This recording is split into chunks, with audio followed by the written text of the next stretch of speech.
La ciudad de Bonn rinde tributo al arquitecto japonés Kengo Kuma. Y el cine de oro mexicano encuentra ecos en el Lincoln Center de Nueva York. Rafael García Villegas, amigos, amigas, quédense en Noticias 22. Mi querida Laura Barrera, mitad de semana, bienvenidos a la hora cultural de la televisión mexicana. Saludamos con mucho gusto. Hola, Laura Regis, en la traducción de lenguas de seña mexicana, y vamos a dar paso a los contenidos que hemos preparado para ustedes. Sí, efectivamente, porque el Villaurrutia celebra la poesía, una obra llamada a ser un clásico.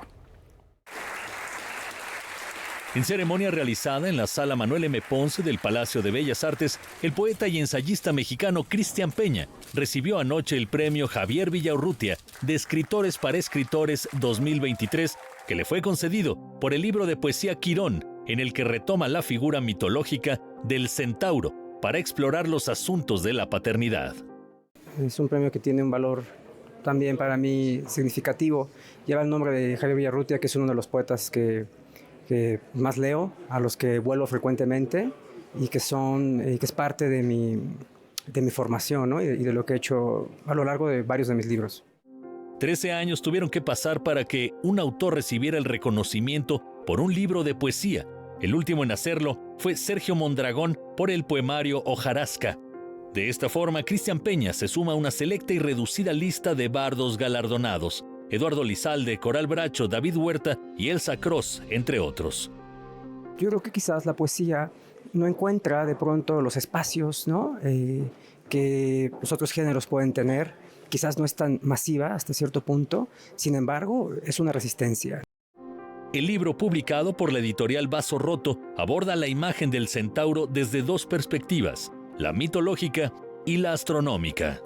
En medio de todo este asunto, se hace un ensayo, ¿no? Una visita de la imagen de la figura paterna, ¿no? La figura paterna personal, literaria, y la paternidad también como la lengua que se elige. La paternidad es uno de los temas centrales que han habitado la literatura de Cristian Peña desde su primer libro, Lengua Paterna. Antes de Quirón, solía escribir pensando en la imagen insacible de su padre y su perspectiva como hijo. Sin embargo, eso cambió cuando se convirtió en padre por primera vez. Es una figura importante, relevante, sobre todo porque es también una figura imprecisa. El premio Javier Villaurrutia de Escritores para Escritores surgió en 1955 por iniciativa del crítico literario Francisco Cendejas. En más de medio siglo de existencia, le ha sido otorgado a autores de la talla de Juan Rulfo, Octavio Paz, Rosario Castellanos, Fernando del Paso, Elena Poniatowska, José Emilio Pacheco, Carlos Fuentes y Carlos Monsiváis. Con información y texto de César H. Meléndez, Óscar Helguera, Noticias 22. Su nombre es sinónimo de valentía y una figura heroica de nuestra historia. A 5 siglos de su muerte recuerdan al último emperador azteca.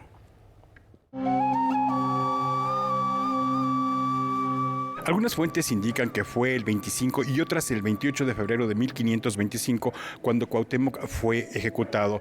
Sin embargo, para conmemorar la fecha, el Colegio Nacional organiza el ciclo de conferencias Cuauhtémoc a 500 años de su muerte, coordinado por Eduardo Matos Moctezuma. El ciclo contará con la participación de especialistas como Miguel Pastrana, Patricia Ledesma Bouchan, Salvador Rueda Smithers, Antonio Saborit y María Castañeda de la Paz, quien impartirá la conferencia Cuauhtémoc, Linaje y Legitimidad el martes 30 de julio. Personaje cuyo nombre es objeto de una imprecisa interpretación, señala el doctor Matos Moctezuma. El nombre de Cuau, águila, y Temo, que es el que baja, que desciende, ¿no? Por cierto que este nombre se ha tratado de interpretar con determinados aspectos de que no es que ya está señalando el fin de Cuauhtémoc como un águila que cae. No, eso no es cierto. El nombre de águila que desciende, yo así lo he interpretado y lo he escrito, es que el águila cuando va a atacar desciende para capturar a su presa. Otra controversia en torno a Cuauhtémoc es la relativa a sus restos, que presuntamente fueron hallados en 1949 en Ixcateopan, Guerrero. Pasan el tiempo y claro, ya después empiezan a salir algunas versiones, algunas que En Ixcateopan se han encontrado los restos basados en documentos que han sido estudiados por 2, 3 comisiones de especialistas y en los cuales se ha visto que los documentos eran apócrifos, falsos y que por lo tanto pues no se podían tomar en cuenta para esto, además de que los restos no eran de un solo individuo, eran de restos de por lo menos 8 personas, según el último dictamen que hubo en 1976. El ciclo de conferencias Cuauhtémoc a 500 años de su muerte se llevará a cabo en las instalaciones del Colegio Nacional de manera presencial todos los martes a las 6 de la tarde hasta el 27 de agosto. También puede disfrutarlos en línea a través de las redes sociales de la institución. Posteriormente quedarán de manera permanente disponibles para usted en su canal de YouTube. En la cámara, Javier Contreras y Enrique Varela, Noticias 22, Víctor Gaspar. Los desafíos ambientales y sociales contemporáneos están frente a la lente. Conozcamos el testimonio de estos juglares audiovisuales.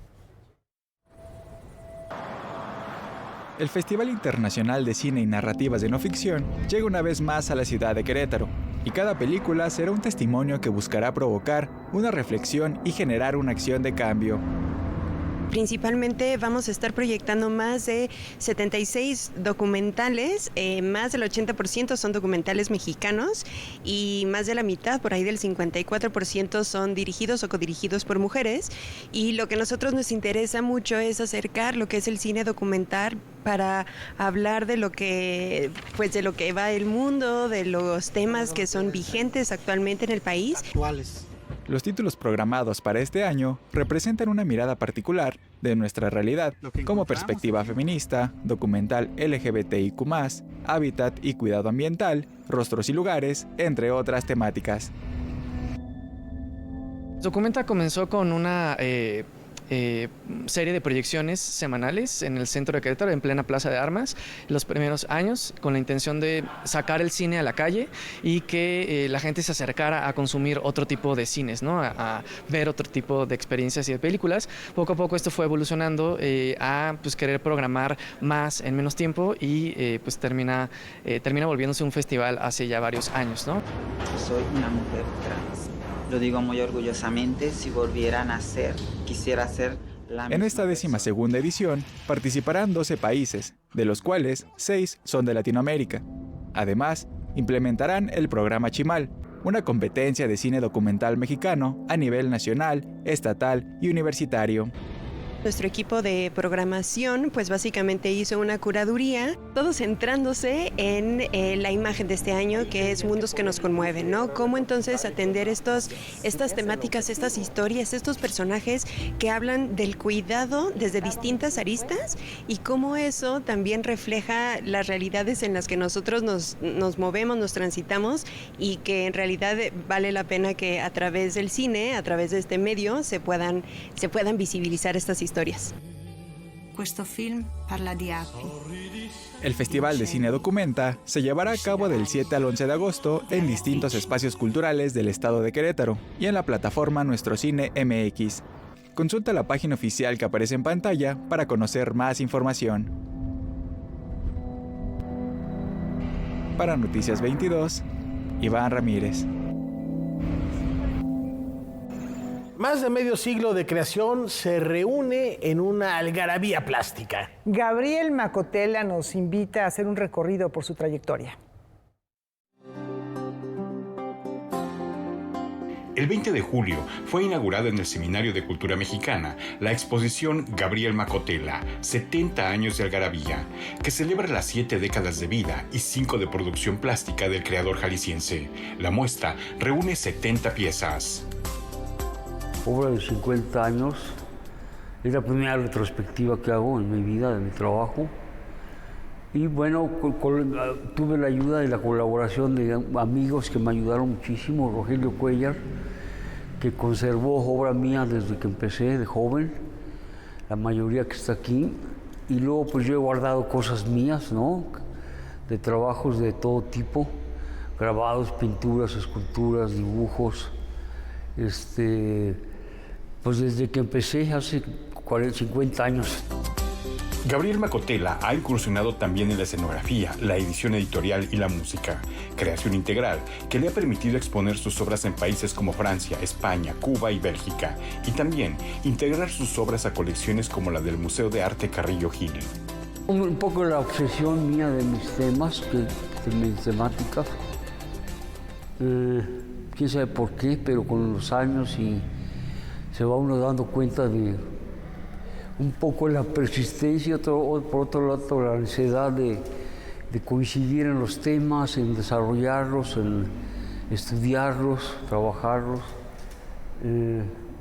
La pintura es así, desde permanente, la escultura y la pintura. Y el dibujo ha sido muy importante para mí, el dibujo. Es como la estructura o el esqueleto de todo lo que hago, ¿no? Magali Lara, Roberto Parodi, Gustavo Monroy, Luis Argudín y René Freire son también parte de las amistades que comparten generación con Gabriel Macotela y quienes, al igual que él, han atestiguado el cambio cultural y de creación plástica en nuestro país en las más recientes décadas. Y luego pues han nacido nuevos lenguajes infinitos, sobre todo muy ligados a la computación, al diseño gráfico, a la impresión digital, a la foto digital, todo eso que pues son nuevos, ¿no? Para nosotros, para los artistas plásticos.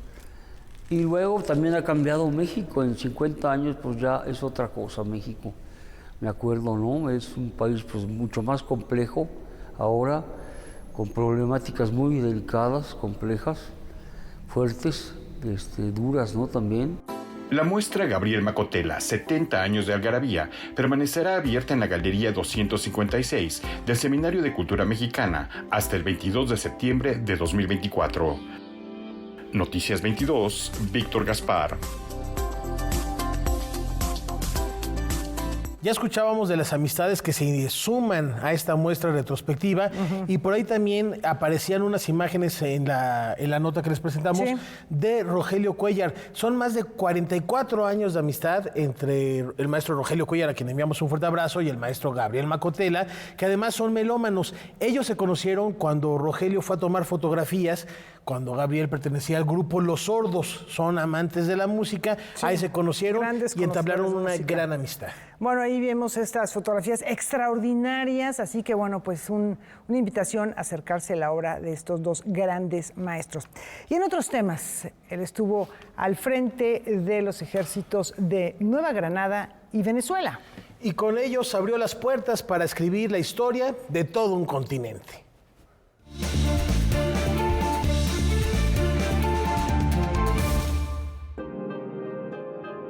Simón Bolívar, conocido como el Libertador de América, nació en la ciudad de Caracas, Venezuela, el 24 de julio de 1783. Fue un político y militar venezolano que por 20 años luchó contra la corona española por la independencia de Bolivia, Colombia, Ecuador, Perú y Venezuela. Antes de cumplir 14 años, ingresó como cadete en el Batallón de Milicias de Blancos de los Valles de Aragua. Un año después, fue ascendido a subteniente.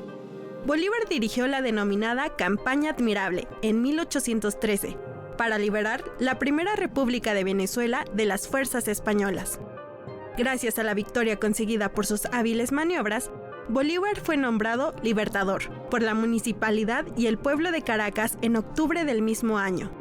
Durante un congreso en Angostura, el 15 de febrero de 1819, el militar venezolano pronunció el discurso de Angostura, uno de sus escritos fundamentales en el que invitaba a los emergentes estados nacionales y sus instituciones a responder a sus propias necesidades sin depender de países externos. Bolívar continuó con sus batallas a favor de la libertad. El 7 de agosto de 1819 venció a las tropas españolas y liberó a Colombia. 2 años después, regresó a liberar Venezuela, que había sido recuperada por los españoles. El Libertador soñaba con una gran nación americana. Por eso, en 1826 convocó al Congreso de Panamá para organizar una confederación de naciones de la región que debían apoyarse mutuamente. Sin embargo, no logró su cometido debido a las diferencias que existían entre las nuevas naciones. Tras su desilusión, pronunció su frase: "He arado en el mar y sembrado en el viento". Falleció el 17 de diciembre de 1830 en Santa Marta, Colombia, pasando a la historia como el libertador de América gracias a su inteligencia, voluntad y abnegación. Para Noticias 22, Elizabeth Cruz. Música de compositoras mexicanas se recrea en los acordes de una nueva generación de músicos. La Orquesta Sinfónica Infantil de México ya prepara sus maletas para recorrer con esta propuesta diversas ciudades. Con la participación de 137 instrumentistas menores de 18 años y un repertorio renovado que integra obras de 3 compositoras mexicanas, se llevará a cabo la 32ª Gira Nacional de la Orquesta Sinfónica Infantil de México, del 31 de julio al 4 de agosto de 2024. Que son de una compositora sonorense muy joven, Nubia Jaime Don Juan. Ella escribió una suite mexicana, una pequeña suite mexicana, se llama, escrita originalmente para banda, y platicando con ella surge la idea de poder orquestar esta música, pero ahora en su versión para orquesta sinfónica, y tendremos el honor y el privilegio de poder hacer el estreno en México de su versión para orquesta sinfónica de la pieza Saguaro. Pieza a la que se sumarán Cauyumari, que significa Ciervo Azul, de Gabriela Ortiz, y el poema sinfónico Marfil, de Gina Enríquez. El programa enlazará los sonidos de la cosmovisión de la cultura huichol, la lucha por la preservación de las especies en el planeta y el danzón mexicano con los ritmos clásicos de la ópera italiana y la tradición rusa. Y por supuesto no podía faltar, además de la música de estas 3 compositoras mexicanas, la música de otro compositor mexicano que ha sido de igual manera un cómplice de todo el trabajo del Sistema Nacional de Fomento Musical, como es el maestro Arturo Márquez, que interpretamos en esta ocasión su danzón número 8. Con este repertorio, la UCIM celebra 22 años de trayectoria artística. Los 137 seleccionados de la orquesta para este año pertenecen a 27 entidades del país y 23 de ellos son miembros de 10 semilleros creativos. Para mí ha sido una experiencia maravillosa estar esta primera semana de campamento en los CIM. Es un evento al que yo siempre he querido asistir por conocer a más niños músicos del país. La 32ª gira de la UCIM se llevará a cabo en León, Guanajuato, Aguascalientes, capital, Zamora, Michoacán, Toluca, Estado de México, y cerrará el domingo 4 de agosto en el Teatro Principal del Palacio de Bellas Artes en la Ciudad de México. Noticias 22, Karen Rivera. El 7º arte nacional ilumina la Gran Manzana. Por primera vez, el Lincoln Center de Nueva York abre sus puertas a una retrospectiva de cine popular mexicano, realizadas entre la década de los 40 y 60. Este ciclo de cine se titula Espectáculo todos los días, Cine Popular Mexicano. Se realiza gracias a la colaboración de la organización Phil and Lincoln Center y el Festival de Cine de Locarno de Suiza, que el año pasado presentó los filmes mexicanos y que ahora se exhibirán en Nueva York. Las películas que se produjeron durante las décadas en las que se focaliza esta muestra dieron paso a una época prolífica de grandes cineastas, entre ellos Roberto Gabaldón, Emilio Fernández, Julio Bracho, Alejandro Galindo y Chano Urueta. También fue una etapa de grandes estrellas como Cantinflas, Fernando Soler, Tintán, Ninón Sevilla, El Santo, Pedro Infante y la diva María Félix.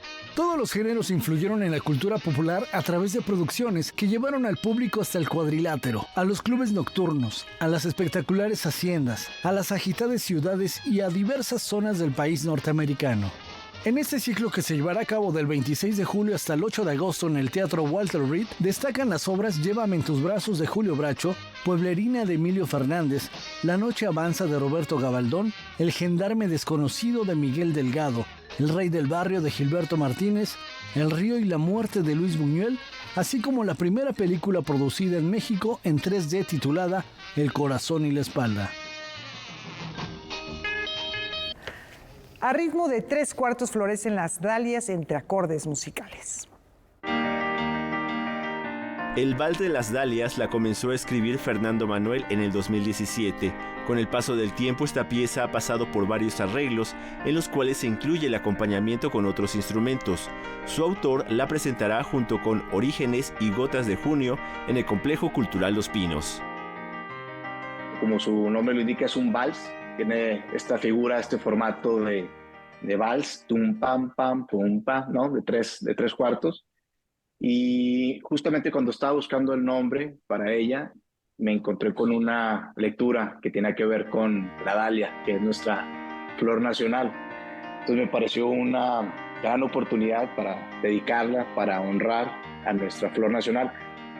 Y es una obra sinfónica que pertenece a mi primer álbum, El vuelo de las mariposas, y de ahí ha derivado en distintas versiones, una de ellas, por supuesto, a piano solo, que es la que voy a estar interpretando en esta participación.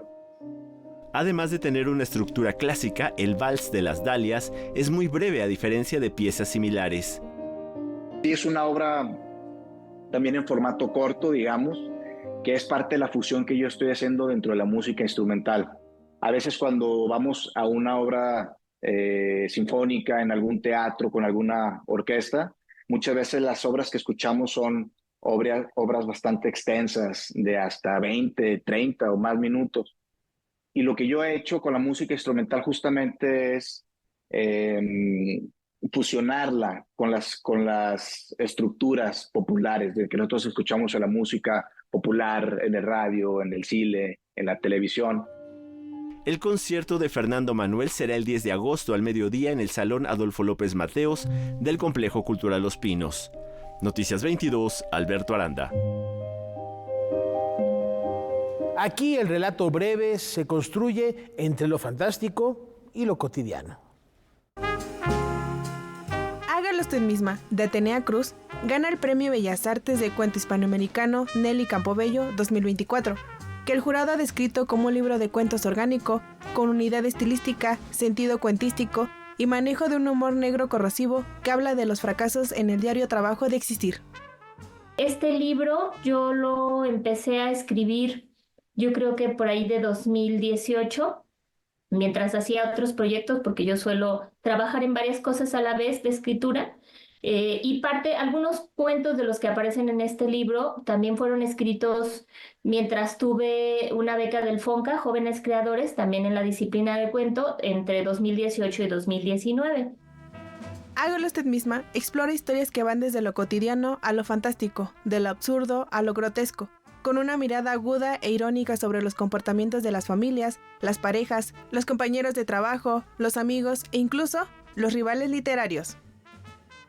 Borges decía que los escritores tienen 3 o 4 temas que los obsesionan y sobre los que escriben toda la vida. Entonces el reto, y más como cuentista, es seguir hablando de lo mismo, pero que no parezca lo mismo, ¿no? O sea, las cosas que a ti te preocupan, lo que quieres investigar como escritora, o explorar más que investigar. Entonces, hay algunos, en este libro escribo por primera vez ciencia ficción. Hay 2 cuentos de ciencia ficción, entonces para mí era muy importante que fueran un ejercicio verosímil del género, que es un género complicado, la ciencia ficción. En estas historias de Atenea Cruz, las mujeres y alguno que otro hombre pasan por experiencias limitantes, demoledoras, así como situaciones extraordinarias como en las que usualmente llamamos vida cotidiana. Estoy muy contenta y que espero que esto también sea una invitación a los y las lectoras para que se acerquen a mis cuentos. Hay mucho material mío también en línea porque suelo publicar en revistas. Y sobre todo quizás sí aprovechar para invitar a seguir consumiendo cuento, que es un género fabuloso, es un género muy amable porque uno puede tomar un libro y empezarlo a leer desde cualquier parte. Para Noticias 22, Michelle Ramírez. El Hollywood Bowl vibró al ritmo de las tradiciones mexicanas. Con gran éxito se presentó el Ballet Folclórico de México de Amalia Hernández en el escenario icónico Hollywood Bowl de Los Ángeles. Más de 18,000 asistentes disfrutaron de un atractivo programa en homenaje a lo mejor de la cultura mexicana. La compañía de danza interpretó adaptaciones coreográficas de compositores mexicanos de distintas épocas, acompañados por la Orquesta Filarmónica de Los Ángeles, bajo la batuta del maestro Carlos Miguel Prieto. Los bailarines interpretaron un programa que combinó obras clásicas, algunas bailadas con sus coreografías tradicionales, históricas y algunas inéditas. que incluyó Sensemayá de Silvestre Revueltas, Danzón número 2 de Arturo Márquez, Guapango de José Pablo Moncayo, Danzones de Agustín Lara y Mambos de Pérez Prado. El Ballet Folclórico de México fue fundado en 1952. Es una institución pionera y comprometida con el sentido de arraigo y pertenencia a las danzas de nuestro país.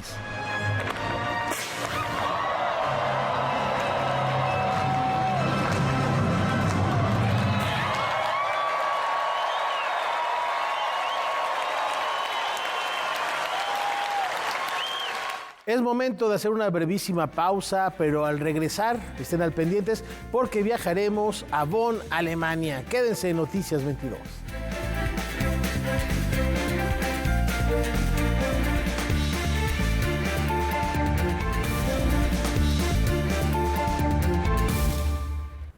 Vamos ahora al mundo de la arquitectura para presentarles a uno de los creadores contemporáneos más importantes e influyentes del momento. Las obras del japonés Kengo Kuma no impresionan por su espectacularidad, sino por su belleza en lo simple, la belleza de lo simple, en diálogo directo con la naturaleza. Sus construcciones están presentes en varias partes del mundo, en el Gran Pabellón de Arte de la República Federal Alemana Bundeskunsthalle, en Bonn. Le rinden un homenaje con una gran exposición. Para conocer más de Kengo Kuma, contactamos con Valentina Torrado de Deutsche Welle, nuestro canal aliado. Valentina, te escuchamos, adelante. Saludos desde Berlín. La Bundeskunsthalle de Bonn presenta unas 20 maquetas de los edificios más importantes del famoso arquitecto japonés Kengo Kuma, galardonado con el Premio Imperial y el Premio de la Academia de Arte de Japón. La exposición se titula Arquitectura onomatopéyica porque el concepto onomatopeya es el punto de partida de su creación. Se basa en el proceso y resultado de formar palabras por imitación de un sonido.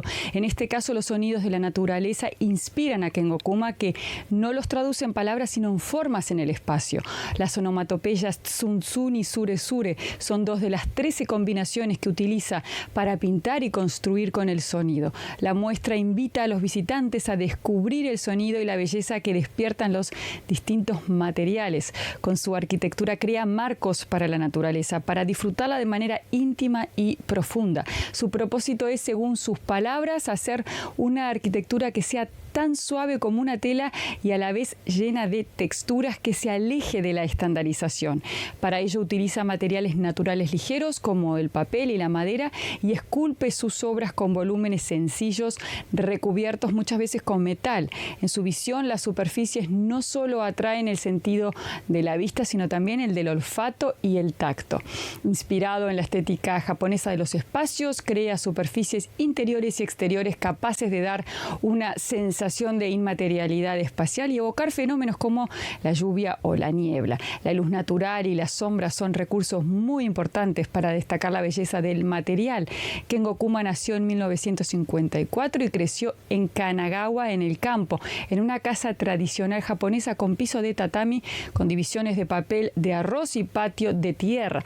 Las vivencias de su infancia rodeado de naturaleza marcan su trabajo creativo. Por eso su obra reinterpreta en un lenguaje contemporáneo espacios tradicionales y técnicas artesanales propios de la cultura japonesa. El estudio de arquitectura Kengo Kuma está presente actualmente en Tokio, Pekín, París y Shanghái. Gracias por su atención y hasta pronto. Saludos desde Berlín, Valentina Torrado, de DW.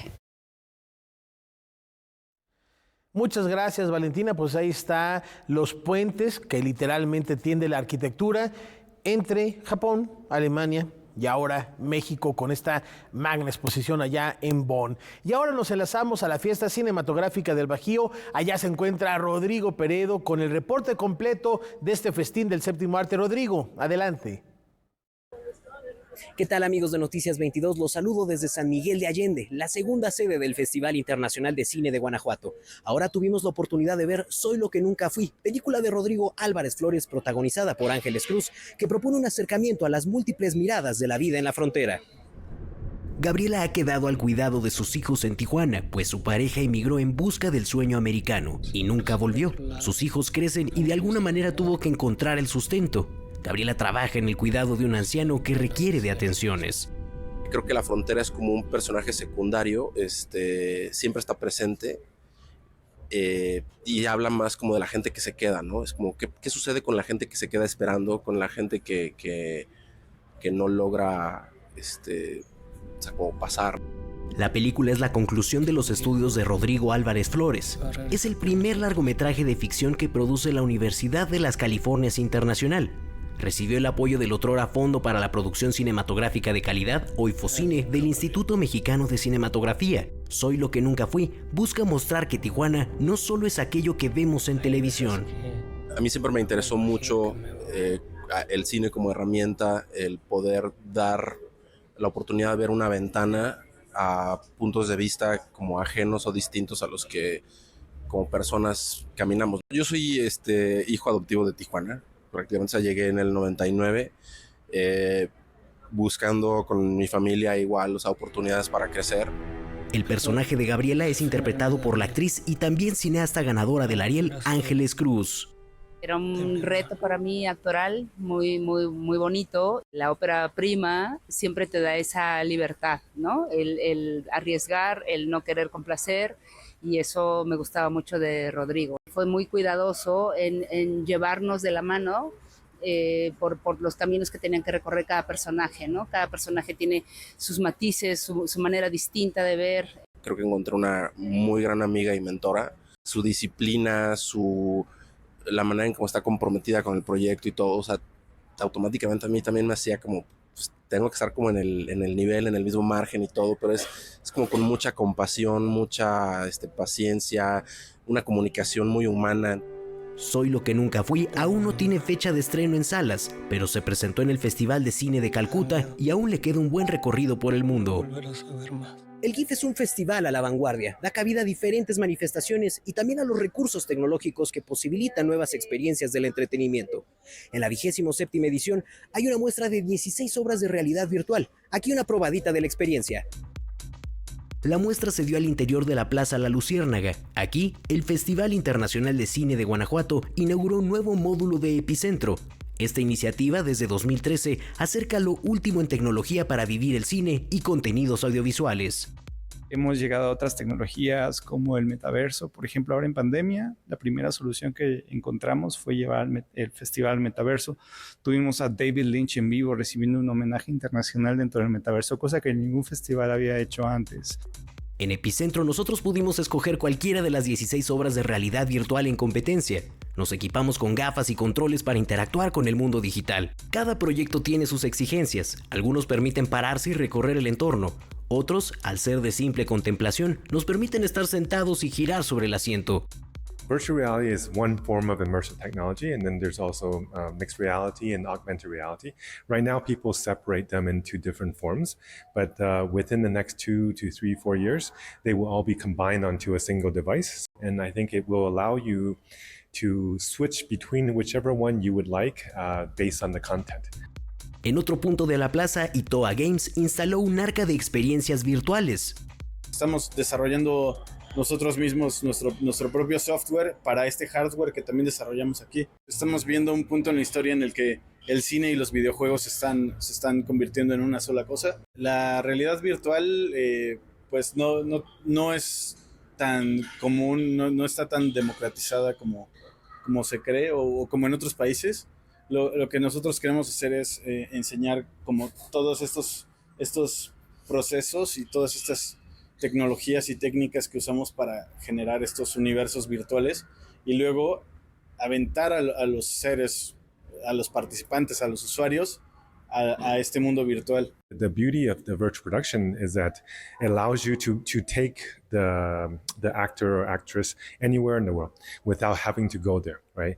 And it allows you to have a smaller crew and create very high quality, very professional content at a much lower cost and with much less time. In the future, you can just have a screenwriter who says, oh, I want a scene like this, and just describe it to the AI. It will create the entire scene for you. You don't need cameras, you don't need lights, right? So from that perspective, it actually empowers the real creative minds. En esta selección oficial del GIF se involucran 16 países distintos. Eso ha sido todo por mi parte. Ya mañana les tendremos más información. Yo les devuelvo los micrófonos al estudio. Bueno, pues hay la posibilidad de esta tecnología que, igual que la inteligencia artificial, se está sumando a la cotidianidad, no solamente a la experimentación, sino a grandes posibilidades, por ejemplo, en otros campos como la medicina. Bueno, y aquí hablan de reducir costos. En la medicina yo creo que es muy pertinente, también por la reducción de costos y por la distancia que pueda recorrer un médico para realizar una cirugía. Pero cuando hablamos de arte, otra vez vuelve esa disyuntiva de la creación y de la esencia del ser humano que puede imprimir como emoción a una obra, a una creación, en este caso cinematográfica. Y la realidad es que el artista siempre va a tomar las herramientas que estén en su entorno, las va a utilizar como se ha hecho desde siempre y en muchos casos también a expandir los horizontes de esas herramientas, de esos artilugios que están a su disposición y decir qué más puedo hacer yo con ellos sin que por ese motivo se considere que la obra de arte es menos emotiva, menos artística, y ya se está haciendo también, por ejemplo, con la música. Y bueno, veremos muchas otras posibilidades y desarrollos en los próximos años, y los artistas van a estar ahí seguramente haciendo de las suyas, ¿no? El futuro ya nos alcanzó aquí, esperemos todavía tener camarógrafos en los próximos años. Y conductores también. Conductores también. Sobre todo eso me preocupa bastante. ¿Qué más tenemos, Laura? Bueno, vamos a echar un vistazo al acervo de Canal 22. Veamos qué se encontró esta semana nuestro compañero José Antonio Hernández. Adelante, Toño.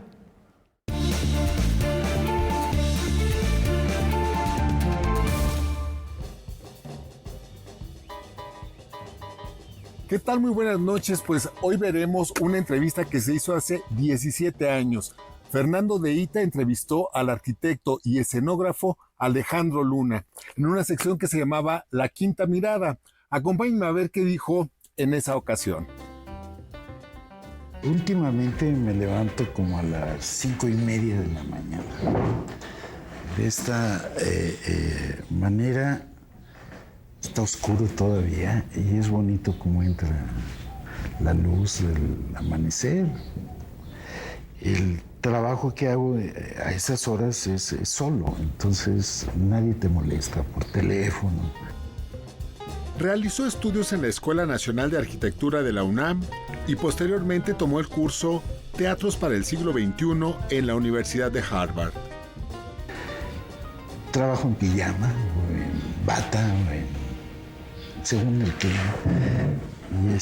¿Tomas tu café, el primer cigarrillo? Desayuno, como a las 6 el primero. Me espero un tantito, no mucho.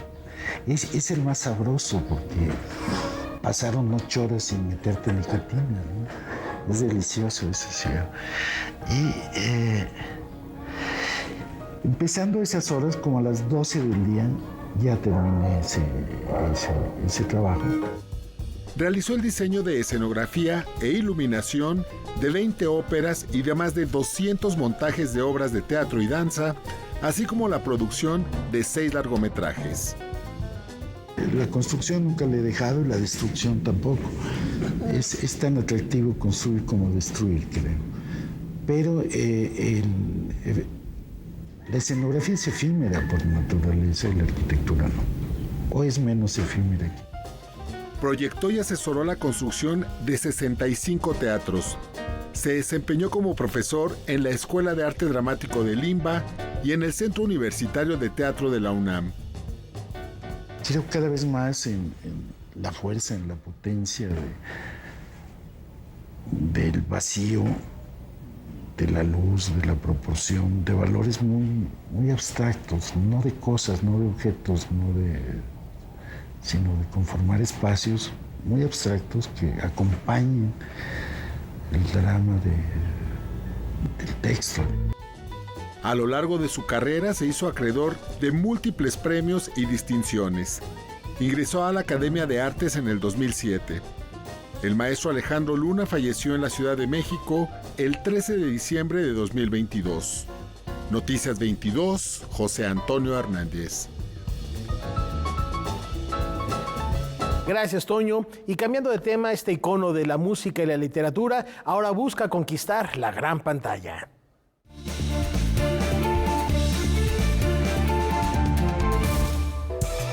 Hoy pudimos ver el primer tráiler de la película A Complete Unknown, que muestra los primeros años de Bob Dylan en la escena musical.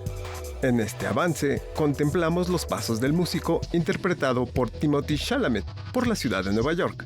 El actor, nacido en esa misma ciudad, llega a utilizar su propia voz al cantar durante la filmación. La cinta muestra el triángulo amoroso entre Dylan, Joan Baez y Sylvie Russo. La película biográfica del ganador del Premio Nobel de Literatura 2016 inició su rodaje en marzo en Nueva York y Nueva Jersey, y su estreno se espera para diciembre. Bajo la dirección de James Mangold, esta historia está basada en el libro Dylan Goes Electric de Elijah Wald y muestra al músico de 19 años y su ascenso como cantante folk tanto en salas de concierto como en las listas. El elenco lo conforman, además de Timothy, Mónica Bárbaro como Joan Baez, Ellie Fanning interpreta a Sylvie Russo, Edward Norton en el papel de Peter Seeger, Boyd Holbrook representando a Johnny Cash. Noticias 22. Las motivaciones de Toledo regresan a casa. Pensada por el propio Francisco Toledo, la muestra Toledo B se presenta de manera completa en el Centro de las Artes de San Agustín, en Oaxaca. Después de haber estado en la Ciudad de México y España, la exhibición reúne los trabajos de diseño que realizó, las influencias que tuvo, pero sobre todo la motivación que tenía. Es una oportunidad no solo para ver a Toledo, ver los diferentes objetos, sino también de dónde sacaba su influencia y también como recorrer de una manera que cause curiosidad y asombro, sin estar tan ligado a la ficha exacta de quién hizo qué, o si él hizo las resorteras o las encontró. Entonces es esta cosa de asombro, ¿no? Que creo que a veces falta en los museos o en las exposiciones. Mientras que en el Yago están los bocetos, en el Casa se reúnen más de 700 objetos que con la ayuda de artesanos, diseñadores, herreros y una gran cantidad de colaboradores lograron ver la luz. Una gran parte de esta iniciativa no solo es un proyecto artístico ni de diseño, sino que es un proyecto social, en el sentido de que mencioné el Taller del Papel, que bueno, es una cooperativa que vive de estos diseños, pero por ejemplo en el caso de las baldosas, era una fábrica que a principios de los 2000 estaba a punto de cerrar. Entonces él es cuando comienza a hacer nuevos diseños, invita a nuevos artistas, diseñadores, y ahora esa fábrica pues les ha ido muy bien y los pisos se ven por todo Oaxaca, pero no solo eso, ¿no? Sino en la Ciudad de México, tiene cosas en Miami, el arquitecto, la firma de arquitectura Legorreta utiliza muchísimo. Toledo B permanecerá en el Casa hasta febrero del 2025, permitiendo ver cómo el arte puede tener un objetivo social.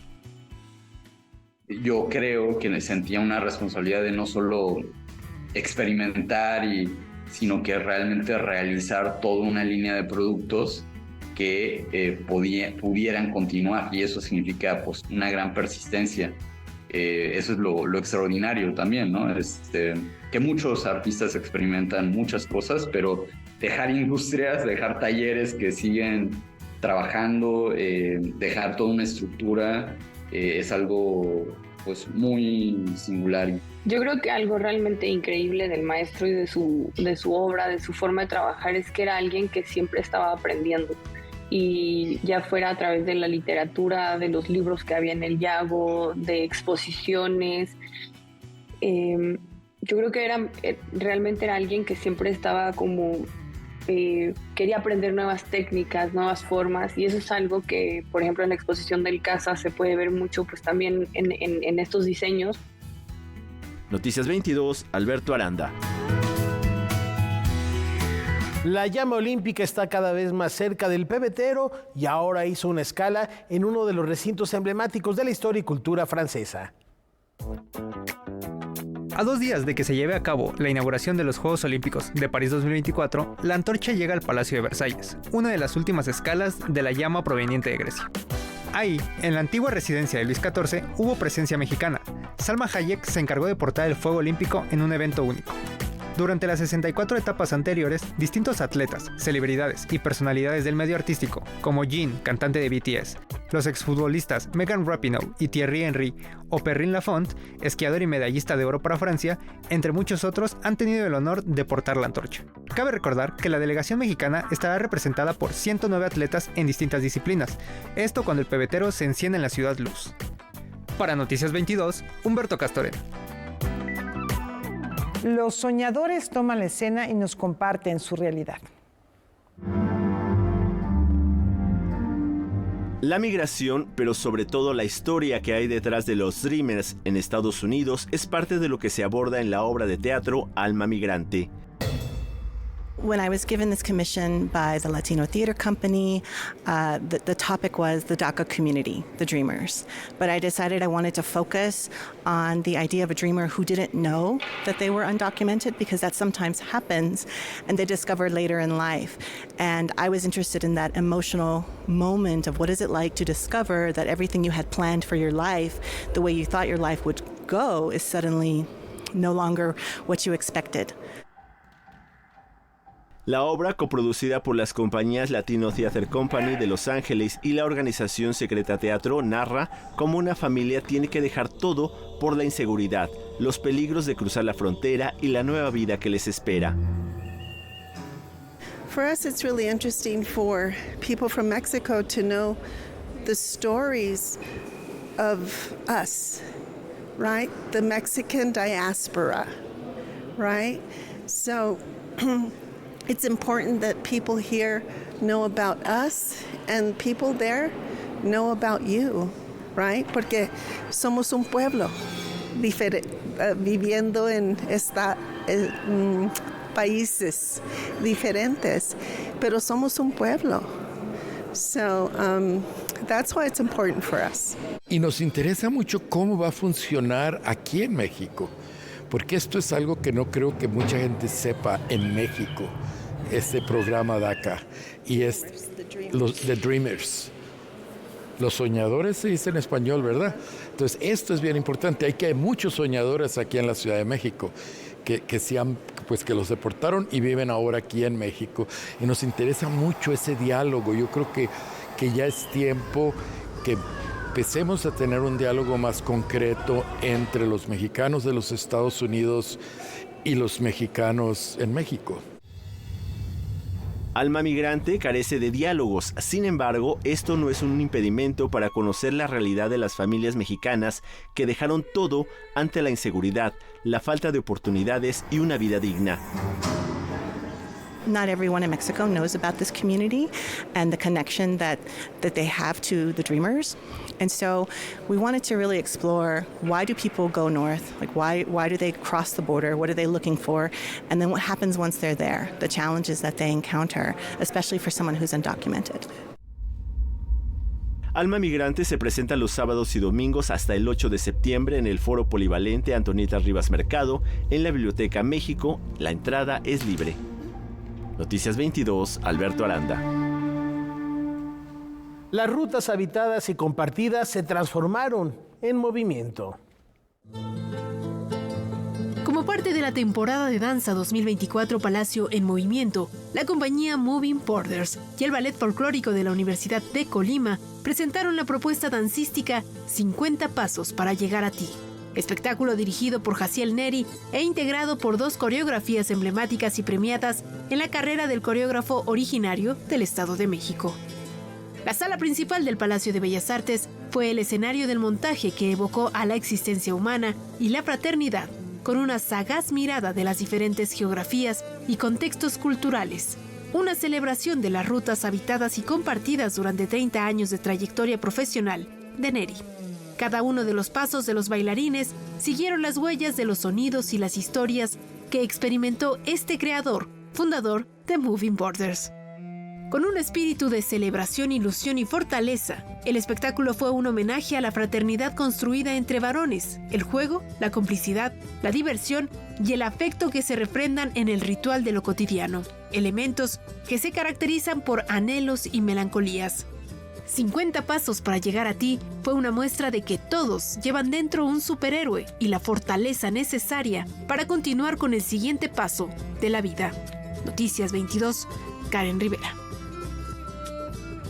Ya nos vamos, hoy nos despedimos con un recuerdo del recientemente desaparecido John Mayall, leyenda del blues británico, quien falleció a los 90 años. Desde la década de los 50, Mayall se dedicó a crear música. Era cantante, armonicista, tecladista, tocaba la guitarra, uno de los principales actores del boom de los ritmos azules. En la década de los años 60, él fundó The Blues Breakers con Eric Clapton, grandes artistas. Y Eric Clapton fue uno de los que dio a conocer esta noticia. Estaba verdaderamente consternado, compartió con varios músicos de gran nivel, no solo del blues, sino también del rock, los escenarios, y así le rendimos tributo esta noche. Qué manera de tocar la armónica, como pocos. Vaya, pues recuerden la invitación a que nos acompañen mañana aquí en Noticias 22.